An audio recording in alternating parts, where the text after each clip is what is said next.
Mga kwento ni Felmo.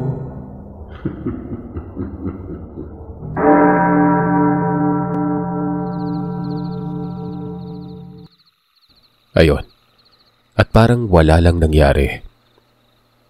Nagpahinga na nga kami nun. Paggising ko sa madaling araw, sinilip kong labas. Wala na mga labi. Nasa labas na rin ang nanay ko. Ang aga nitong nagising, mas maaga pa sa akin. Tingin ko ay nasa 4:00 ata yun. Tinatabunan ng nanay Fatima ang mga dugo sa lupa. Kalmado lamang siya. Nagtanong na ako ng nagtanong sa kanya sa kung ano ba ang ginagawa niya at bakit napatay niya mga aswang nun. Ayon naman sa nanay, mahabang paliwanag umano na posibleng hindi ko maintindihan. Lalo na't sa ganong estado ko na bata pa at wala talagang kaalaman sa mga kababalagan, maliban na lang sa nakamulatan na kwentong baryo. Pero giniit ko na naniniwala na ako at maiintindihan ko basta sabihin niya lang sa akin. Ang totoo kasi, Sir Seth, nagkakaroon na ako ng interes na maging katulad ng nanay ko. Bukod pa dyan, gusto kong matuklasan pa ang iba sa kanya na sa mga sandaling yon, ayaw ko na siyang marinig na nagsisinungaling. Sinabi ko talaga ito at dagdag ko pa, para na rin maging panatag na ako at masara na ang isipan ko nun. Tumango si Nanay Fatima. Nagtungo kami sa beranda at naupo siya doon. Inutusan niya akong ipagtimpla siya ng kape. Sumunod naman ako at aminado akong nananabik ako noon dahil malalaman ko ng lahat. Noong naiabot ko na ang kape, hindi ko alam kung bakit hinalikan niya ako sa noo at hinipan ng bunbunan ko. Tapos ay pinaupo niya ako habang nagsasalita siya ng hindi ko maintindihan. Dito, nagtanong ako sa kanya sa kung ano bang ginagawa niya sa akin noon. Nanibago kasi ako dahil noon pa lang ako nakaranas na may ginawa siya sa akin na kakaiba. Ang sabi niya naman, may mga mababanggit siyang mga salita na nakakabati umano.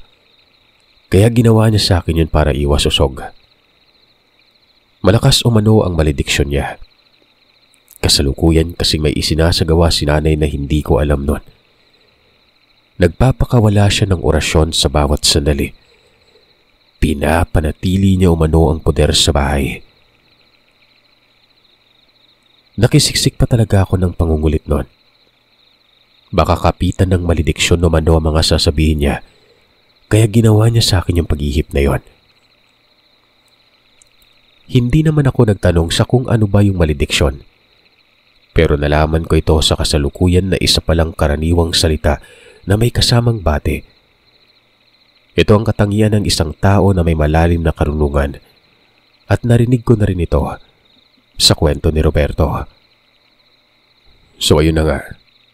Nagsimula nang magsalita si Nanay Fatima hinggil sa nangyari. Ayon sa nanay ko, kaya umano nagawa niyang puksain ang mga aswang na hindi nagawa ng kanyang angkan dati, ay dahil ito sa hinanda niyang batya na may tubig. May kasama kasing albularyo ang mga aswang na siyang pipigil sa gagawin niyang talandro. Ito din umano ang naganap dati kaya namatay ang kanyang mga kaanak. Pero dahil nasa loob siya noon ng batya na may tubig, langis at asin, malaya niyang mapapakawala ng kanyang mga orasyon nang hindi ito mababasag. Kung kaya tumama talaga ito ng diretsyo sa mga aswang. Nalaman niyang pamamarang ito sa Bulacan. Nakakilala doon si Nanay Fatima ng isang biyasa sa larangan ng pagsasagawa ng kumbate espiritual. At yung batya daw na may tubig ay isang malakas na kalasag para hindi mabasag ang mga talandrong ipapalipad niya sa hangin. Tango lamang ako ng tango kahit may ilan sa mga sinasabi na hindi ko maintindihan. Kako na lang sa sarili ko, malalaman ko din ang mga ito kalaunan. Ito naman umanong nagngangalang Policarpio. Dati umano nilang kaibigan. Pero naghangad daw ito ng katanyagan na siyang magiging garbo bilang isang pinakamagaling na albularyo. Lalo na sa kapanahunang namamayagpag ang kanilang pamilya ni nanay, ay may subukang nangyayari. Walang nakakagapi kahit pag-aano kabihasa sa kanila. Wala naman umanong pake ang pamilya nila Nanay Fatima dito. Pero may mga sumusubok talaga. Hindi nga lang nagtatagumpay. Lahat ng pangyayaring ito ay lingid sa kaalaman ng mga normal na residente na may digmaan palang nagaganap partikular sa espiritual hanggang sa humantong na umano sa magdugong tagpo ito. Kung kaya naman nakapagdesisyon na ang tatay ni Nanay Fatima, napalikasin sila noon dahil umano ito sa mga senaryo na hindi na nila kayang harangan ang subok. Gumawa umano ng paraan itong si Policarpio. Espiritual ang pakikipagsubukan pero pinapagapang naman ang katunggali gamit ng mga aswang. Bali, habang nasa kasagsagan sila ng laban espiritual, may sumasalising mga aswang noon. Umalis nga si Nanay Fatima, kasama niya ang dalawa niyang kapatid, habang ang isa ay sa ibang lugar. Pero nang malamang namatay ang mga magulang, nagsibalikan ng mga kapatid niya kung kaya pati ang mga ito namatay na rin. Walang nagawa noon si Nanay Fatima. Kung babalik siya ay ganun din ang sasapitin niya at hindi niya mabibigyang hustisya ang lahat. Kaya tiniis niya yung pangungulila at sakit na mawala ng pamilya noon. Inisip niya magpalakas para pagdating ng panahon, kaya niya na makipagsabayan at nangyari nga ito. Nung binisita na daw si Nanay Fatima sa Manila, handa na daw siya noon.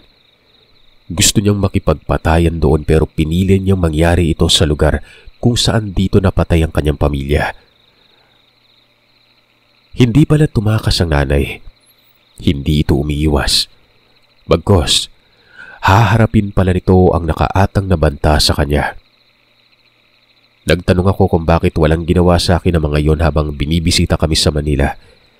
Ang sabi naman ng nanay, hindi daw ako kadugo, kaya ganon.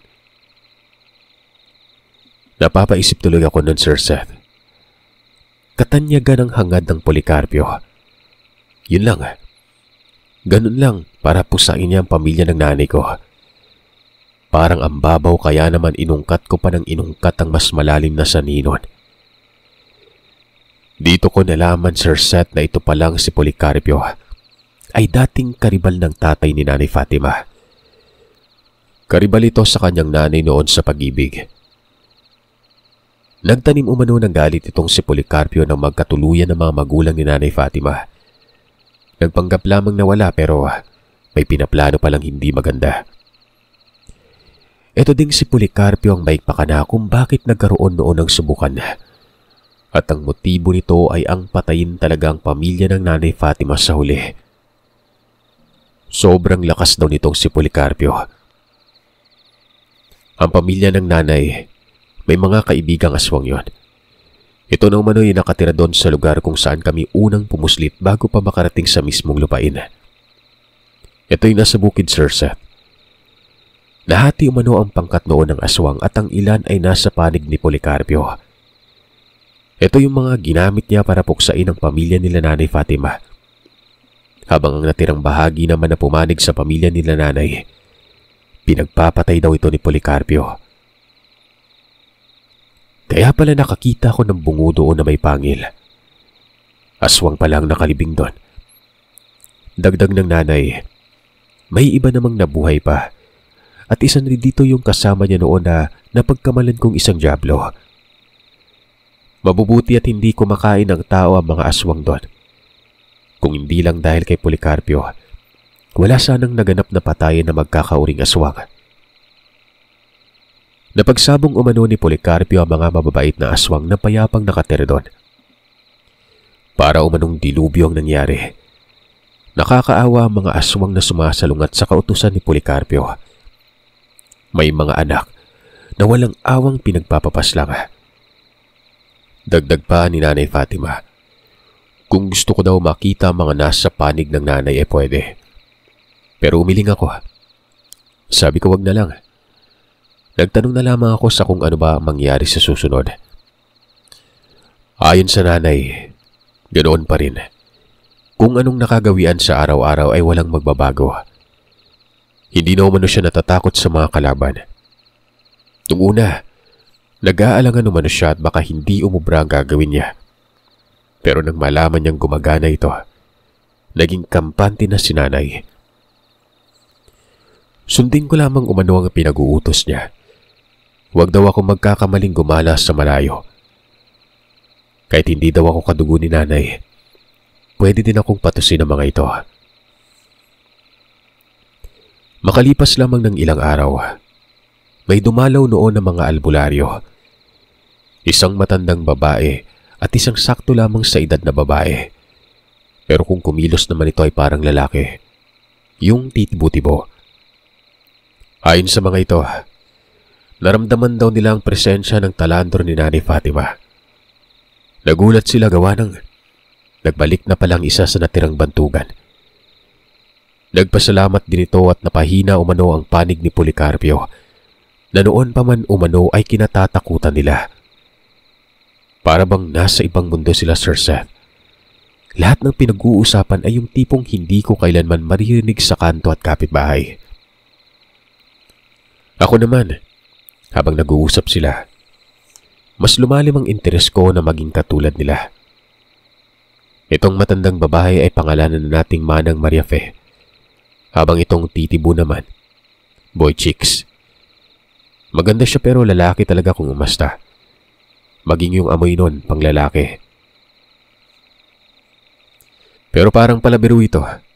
Kung makatitig kasi para bang saksakan ng pilyo. Sa kabilang baryo lamang ito nakatira, habang yung matandang si Mariafe naman, medyo malayo. Pero ang dalawang ito ay dating mag-aaral umano ng tatay ni Fatima. Para bang malaki ang respeto nila sa kumupkup sa akin. Alam ko yun dahil ramdam ko naman ang daloy ng pananalita at kung paano makitungo. Ang pinunta lang nila sa lugar ay para kumpirmahin na totoo ang hinala nila. At ito na nga, nakumbinsin nilang sarili na nagbalik nga ang isa sa dating hinahangaang angkan. Sino bang hindi mabibilib, Sir Seth? Ganun pala kasikat si nanay sa lugar na yon. Karaniwang tao lamang kami sa Manila, pero doon parang tinitingala kami. Gabi na yun ang umalis, at dito ko na prangkahang sinabi kay Nanay Fatima na gusto kong matuto. Napakunot ang mukha niya tumiling. Sapat na umanong malaman ko ang lahat sa kanya, pero hindi siya papayag na maging katulad niya.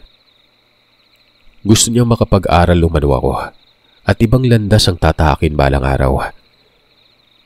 Sabi ko naman, hindi na ako mag-aaral. Nahiya din kasi ako kasi nga malaki na ako at makakasabayin ko noon ang mga paslit. Pero napatawang Nanay Fatima.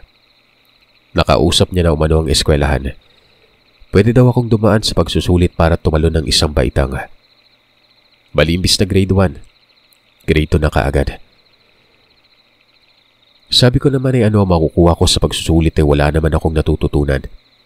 Maliban na lang sa pagsusulat kasi nga tinuturuan ako ng nanay ko ng alpabeto noon. Pumayag ako noon at ayun na nga ang nangyari. Naging grade 2 kaagad ako. Malakas palang pamilya nila nanay sa kinauukulan. Kumbaga, maging sa ibang estado ay kilala si Nanay Fatima. Kaya madali lang talaga para sa kanya makiusap. Hatid sundo ako ng nanay noon. Malaki na ako niyan pero para bang bago pa lamang ako natutong maglakad. Napagtatawanan pa nga ako ng mga bubit na mga kaklase ko. Tinutukso pa akong hindi pa daw tuli. Makunat na daw. Kung hindi lang talaga kasalanan yung pagsakal pinagsasasakal ko na Sinasabihan ko naman si nanay na wag na niya akong sunduin noon. Ayos lang na ihatid pero wag isubo sa mismong pinto ng silid-aralan. Natural, nakakahiya Pero hindi pumayag si nanay. Alam ko na daw kung bakit kung kaya wag na daw ako magreklamo. Hinihilamos ko na lamang noon ang kahihiyan. Pikon ako. May isa pang sipunin noon na nakutusan ko talaga dahil nga hindi ako tinatantanan. Nasumbong ako sa guro pero hindi ako umamin. Sinabi kong naumpog lang tapos pinagbibintangan ako noon. Hanggang sa nasanin na rin ako. Mga barkada ko na sila. At dahil ako ang matanda, Sir Seth, ako yung bossing. Hindi kalaunan ay natututo ako ng mga ginagawang panggagamot ng nanay. Hindi man niya ako tinuruan pero nalalaman ko ang mga proseso niya. Maging ang paulit-ulit niyang binabanggit na orasyon.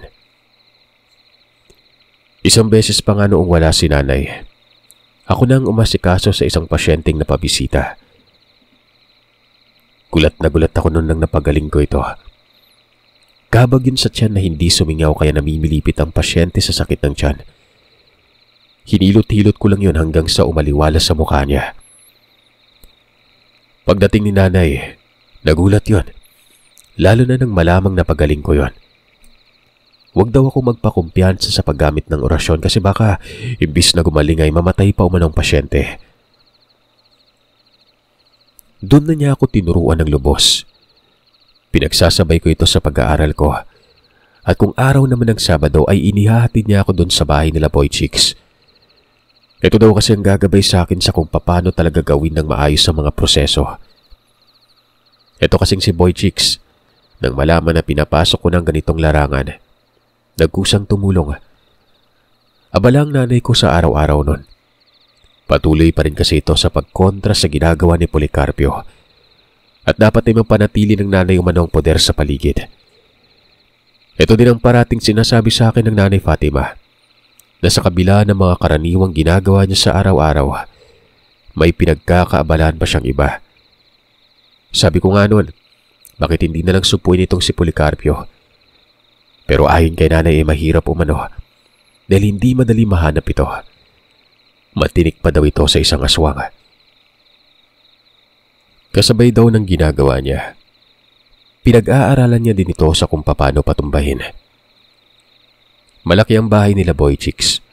Halatang mayaman pero napakasimple lamang kung makitungo. Mapapatanong ka talaga kung bakit naging albularyo siya. May kasama siya sa bahay. Mga magulang niyang nakangisi lamang lagi at isang kapatid na mas matanda lamang sa kanya ng konti. Pero wala silang pinag-iba ng ugali nun. Pangalanan natin itong Gardo. Sabi pa nga nito, kung gusto ko daw doon na lang ako tumira, ayos lang. Kahit paano may bata sa kanila ng pagkakatuwaan nila. Itong mga tinuturo sa akin ng nanay, si Boy Chicks ang nagpapakita sa kung paano gawin sa personal. Mga payo lang kasi ang naririnig ko kay Nanay Fatima. Madadali lang naman pero napakadelikado umano, lalo na mga talandrong palipad hangin. Dapat alam ko daw kung kailan ko ito sasangbitin at dapat taos puso para mas mabisa. Nagsasanay ako doon sa bahay nila at akala ko noon sa sarili, malapit nang matapos, na pwede na akong tawaging isang albularyo. Pero hindi pa pala. May tinatawag palang basbas at mga seremonya. Ilang buwan akong nagsanay at nang sumapit na ang buwan ng Enero, hanggang mahal na araw, dito na ako isinasama ni Boy Chicks sa kung saan-saan. Ang tawag doon ay debusyon. Yung iba, isang linggo lang pero dahil sa baguhan pa ako, dapat ay matagalang proseso. Yung mga ginagawa namin ay nagdadasal kami sa mga lugar kagaya ng likod ng simbahan, sa gubat, sa sementeryo at marami pang iba. May nakakasama kami na pakiramdam ko ay mga albularyo din. Hindi naman kinikibuan ni Boy Chicks. Ang susungit kasi kung makatitig na waribay, gustong makapanakit. Hanggang sa matapos ng mahal na araw, doon ako pinasubok ng isang pamamaraan. Pagtatawas yon, inobserbahan ako ni Boy Chicks kung uubra ba. Hindi ko naman magawa na maayos kasi nga sobrang seryoso na mukha niya. At hindi ako sanay doon. Kumbaga, natatawa ako habang kaharap siya. Natkukutusan nga ako at pinapaulit sa akin ang proseso. Nasa loob kami ng malaking kamalig nila Boy Chicks. Malapit sa dagat. Ang sahig ng kamalig na yon kalahati mga bato kalahating buhangin. May isang nakatirik na kandila at ilang mga tangkay na ang tawag doon ni Boy Chicks ay ugat ng sinukuan. Pinadasal niya ako doon. Pinapasindihan ng kandila pagkatapos noon. Namamatay naman ito kasi nga may hangin. Malapit sa dagat yun eh. Pero pinapaulit sa akin ni Boy Chicks ito at gawin ko daw ng seryoso. Hindi ko alam kung seryoso ba yun o biro. Papanong iilaw ay may hangin nga yun. Pero ginawa ko pa rin. Hanggang sa ganun na lang ang panlalaki ng mga mata ko. Nang ulitin ko ang pagdarasal, sinindihan ng kandila. Hindi namatay ang apoy. Nakatirik lamang ito kahit malakas ang hangin ng mga panahon na yon. Nakakamanga talaga. May nararamdaman akong kakaiba sa katawan ko. Medyo mainit ang pakiramdam ko noon. Tapos ay ang bilis ng pagkabog ng dibdib ko. Bumulong sa akin si Boy Chicks. Yung mga tangkay umano, silaban ko gamit ang apoy mula sa kandila. Isa-isa kong dinampot ito. At doon ay napakunot ang mukha ko gawa ng may pumapasok sa isip ko na kung ano. Yung tipong bigla na lang may sasagi. Para bang nananaginip ako nun. Isang bata, umiiyak sa gitna ng napakadilim na lugar. At may katabi itong isang babae na duguan. Para bang tinadtad ito ng saksak. Hanggang sa may gumagalaw na imahe. Napakapangit ng mukha. Inaalog ko ang ulo ko noon at nalilito kung bakit nagkakaroon ako ng ganong isipin. Hindi ko alam ang nangyayari. Hanggang sa hindi pa ni Boy Chicks ang kandila. At doon palang nawala ang nilalaman ng isip ko. Nagtanong sa akin si Boy Chicks sa kung ano ba daw ang nakita ko noon. Napatitig ako sa kanya. Nagtataka at talagang naguguluhan. Kako, ano ba ang sinasabi niya? Ayon naman dito, yun umano ang resulta sa pagtatawas ko. Hindi niya daw sinabi sa akin na magiging kalalabasan. Wala siyang bagay na binigay at walang pangyayari na dapat tukuyin. Sinabi ko sa kanya na nakakita ako ng isang sanggol. Nasa madilim yun. Tapos ay may babaeng patay na katabi. Hindi ko mapigura kasi nga, duguan talaga. Tapos nakakita ko ng halimaw. Ganun ba? So ang pagkatao mo talaga'y namamayani sa isip mo hanggang sa ngayon. Yung nakita mo, yun ang sagot. Ano bang sabi ng Nanay Fatima mo? Tanong ni Boy Chicks. Ang sabi niya, napulot niya lang ako sa isang creek na nakasilid sa isang karton eh. Sagot ko. Ayon kay Boy Chicks, marahil umano ay tinatago ng nanay ko ang katotohanan. May mas malalim pa umano na dahilan. Yung nakita ko umano na sanggol nun sa isip ko habang nagtatawas. Ako yun. At ang katabi ko ay ang aking totoong ina. Pinatay ang totoong nanay ko.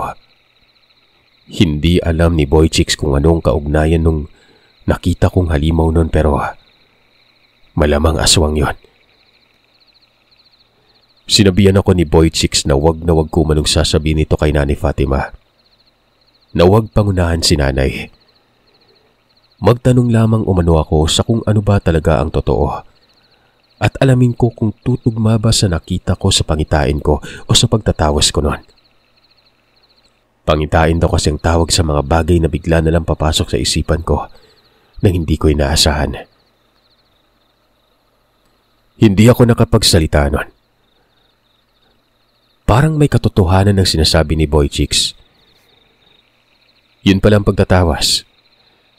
Napapailing ako kasi ganun lang pala yun.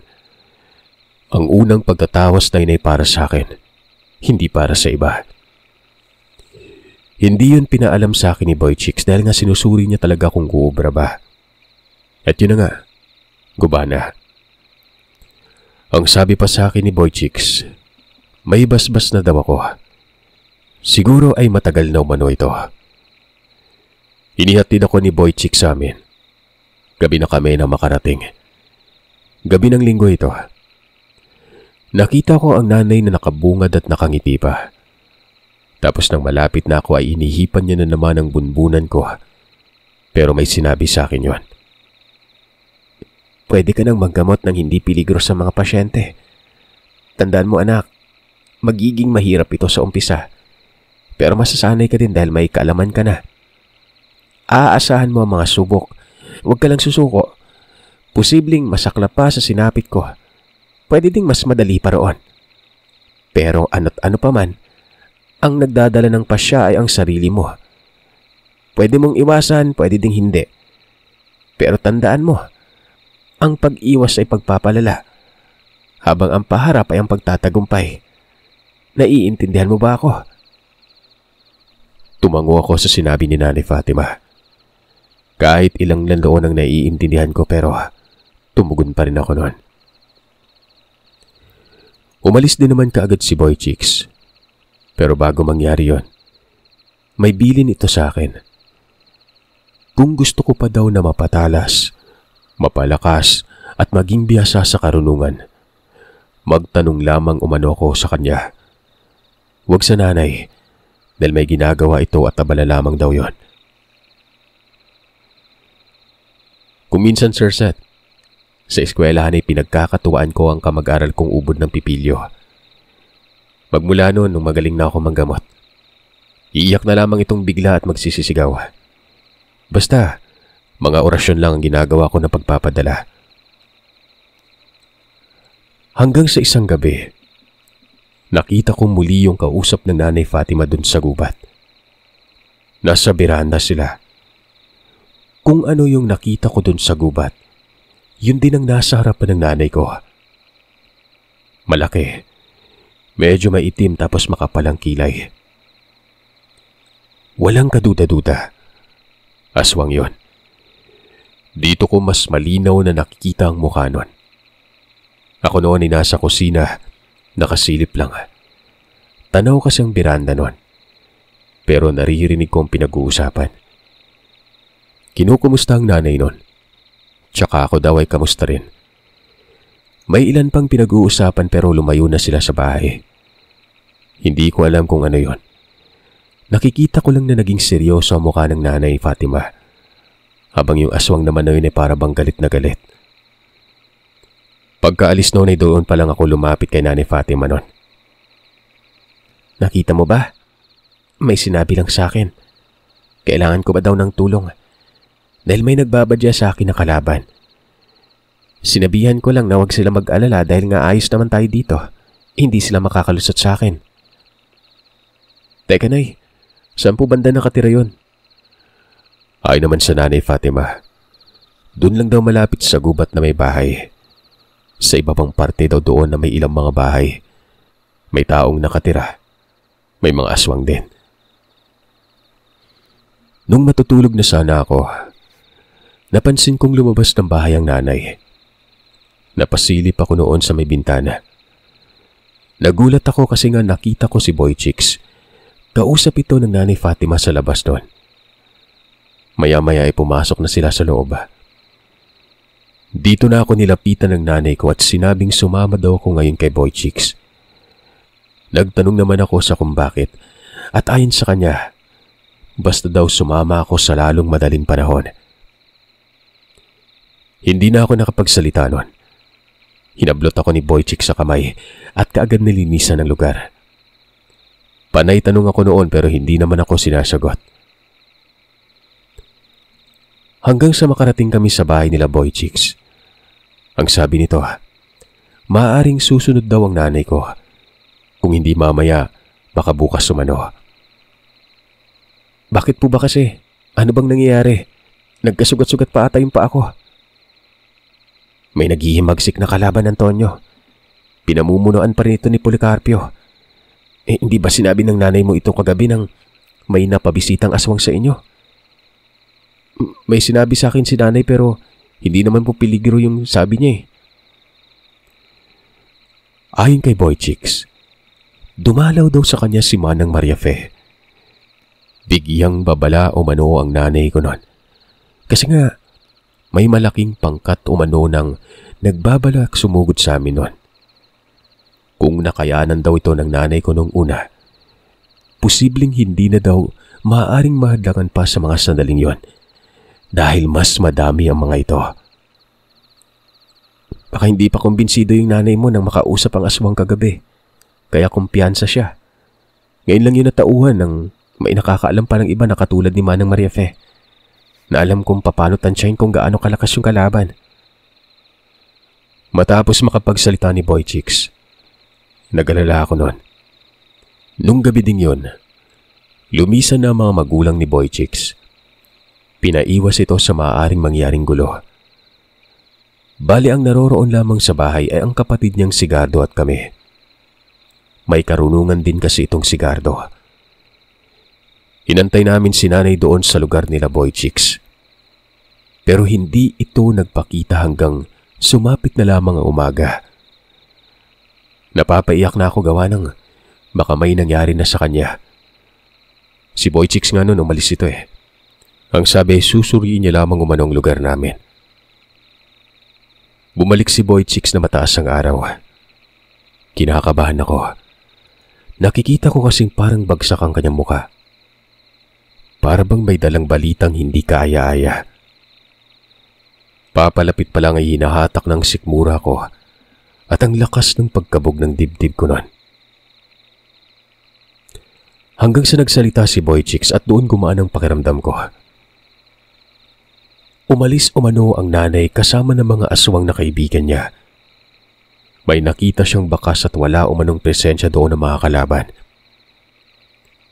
Naiisip ni Boy Chicks na doon na sa ibang lugar nagpunta ang nanay, kesa naman daw sumunod sa amin noon.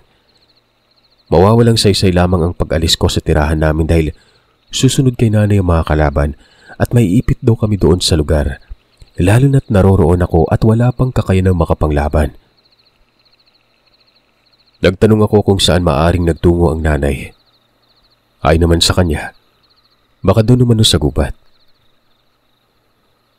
Katanghalian, dumating ang isang tao.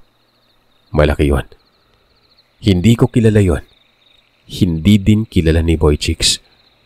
Napagkamalan pang kalaban. Pinapasok pa ako sa loob ng bahay. Maging ang kapatid nito ay binigyang abiso noon na walang lalabas ng bahay. Maya-maya nagsalita malaking tao. Kaibigan daw siya at huwag mag-alala. Paparoon lamang daw siya para kamustahin ang anak ni Fatima. Ako ang sadya nun. Kung kaya naman napalabas ako ng bahay at tinitigan ko itong maigi. Hanggang sa muling nagsalita ito at nagsabing, wala ba daw akong naalala sa kanya? Nagpakilala ito sa pangalang Morong at siya umano ang bumisita kagabi. Matipuno ito talagang malapad ang pangangatawan. Kapustura nga niya yung aswang pero nasaan yung tao kasi yon? Lumabas na rin si Boy Chicks at habang nangyayari ito, nakita ko si Boy Chicks na nagpapagpag ng kamay. Pabulong nitong sinabi na akala niya ay kalaban kaya nagpakawala umano siya ng poder nun. Ay naman kay Morong, naramdaman daw niya yun pero hindi gaano tumatalab dahil hindi naman talaga siya kalaban. Dagdag pa nitong si Morong, si nanay ay nasa maayos na kalagayan.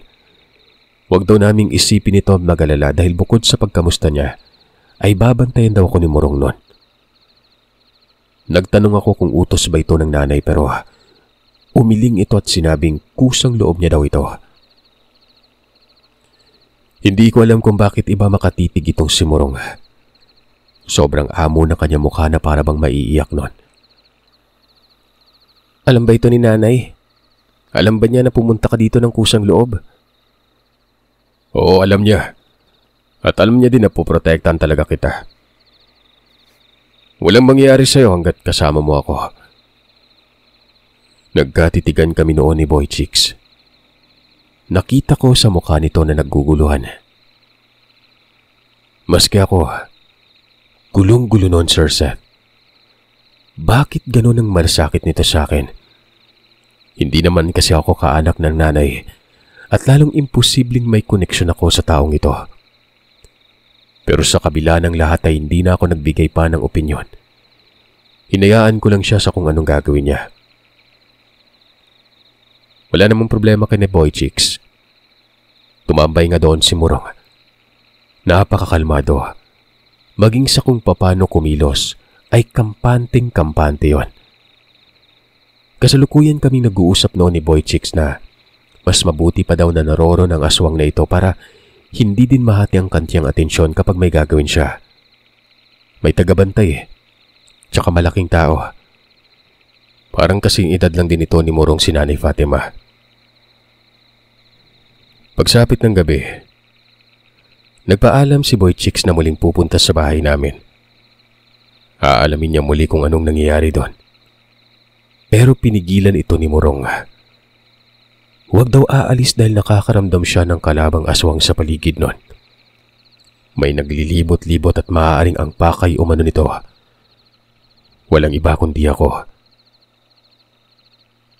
Dagdag ni Murong, kung may aalis man, siya na. Magmamatsyag lamang siya sa labas. Hanggat maaari ay wag na wag kaming lalabas ng bahay. Pero sumabat si Boy Chicks nun.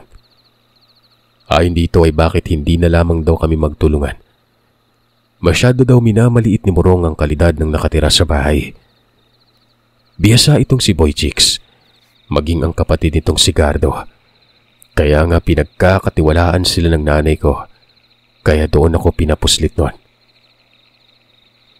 Tumango naman si Murong. Ang sabi nito ay aalamin niya muna ang kinikilos ng mga kalaban. Baka kasi marami ito. Babalik din umano siya kaagad nun. Doon ay pumayag itong si Boy Chicks. Ako naman noon ay hindi mapakali. Nasundan din pala ako noon kaya walang saysay ang lahat. Kahit pa man naroroon ang nanay, wala din itong pinagkaiba kung naroroon lang din kami sa tirahan namin. Kalmadong naglalakad itong si Murong. Pero habang papalayo ito, sumasaglit ng titig sa akin at kita ko yung pag-aalala niya. Ako naman ay parang tinamaan ng kung ano sa kakaibang pagtitig na yon.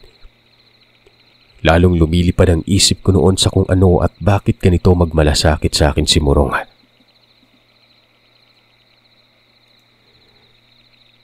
Nakatoka sa harap ng bahay si Boy Chicks. Sa may gilid lamang ito ng pinto. Habang si Gardo naman ay nasa likuran. Kasama ako ni Gardo. Tinatakot pa nga ako eh. Yun bang bigla na lang tatakbo at sasabing may aswang nun. Lumipat ako doon kay Boy Chicks dahil sa mga ginagawa niya. Pero para ding walang pinagbago. Bigla na lang kasing aalis tapos hindi magsasalita at maiiwan ako nun. Nakakaloko talaga. Kaya naman pumasok na lamang ako sa loob ng bahay. Maya-maya pa ay nagkakasigawan ng magkapatid nun. Nakikita kong tumatakbo itong si Gardo patungo sa may kusina. Kumuha ito ng itak. Lumabas na bahay. Nataranta ako nun.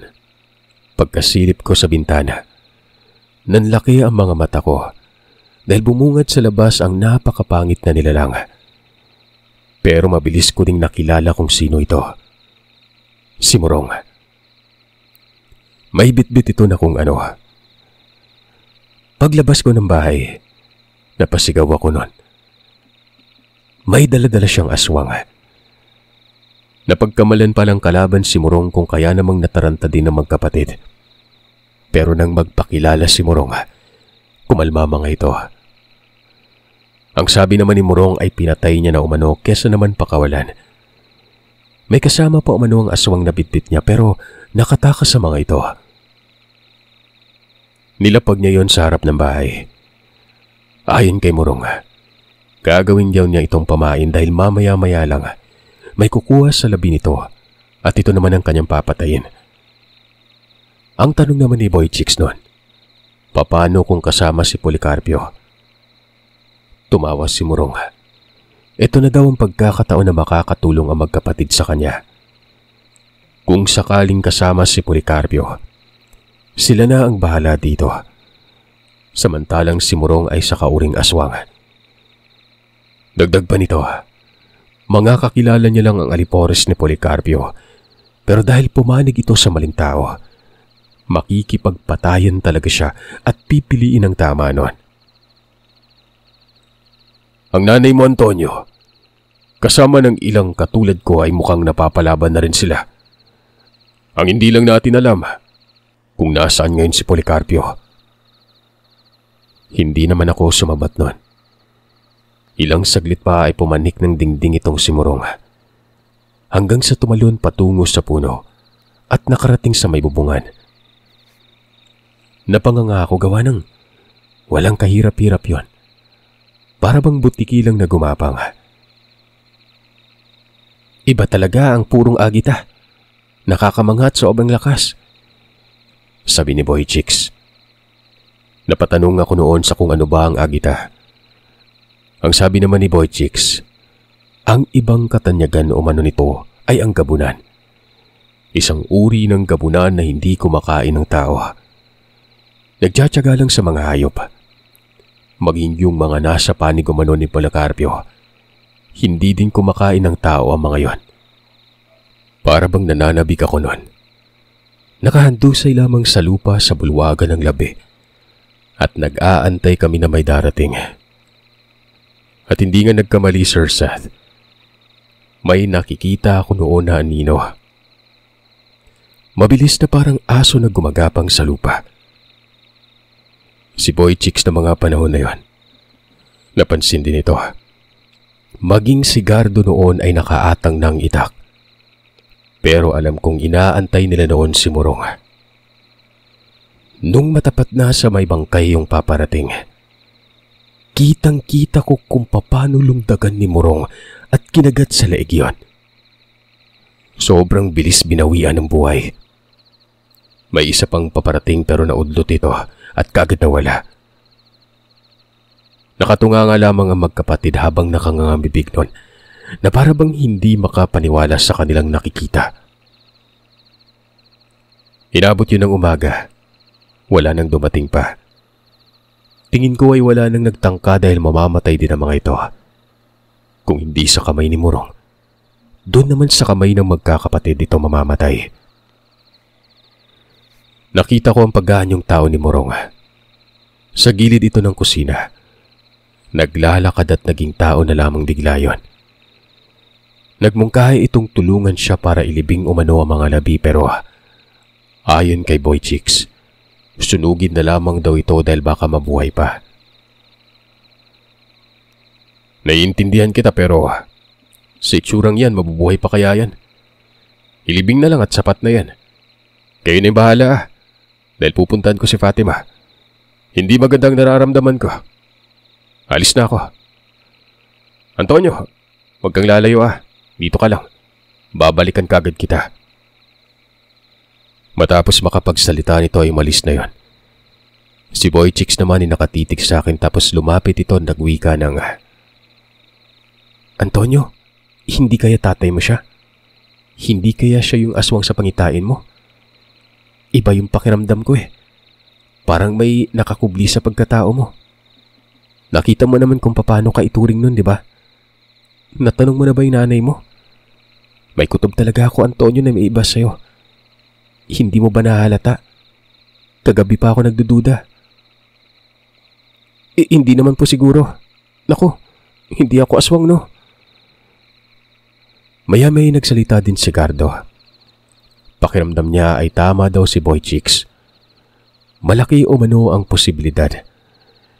Naalala niya ang sinabi sa kanya ni Manang Maria Fe na itong si Nanay Fatima umano may kasamang aswang noon sa Manila. Hindi nga lang niya alam kung ilan ng mga ito. Basta bantay umano yon ni Nanay Fatima.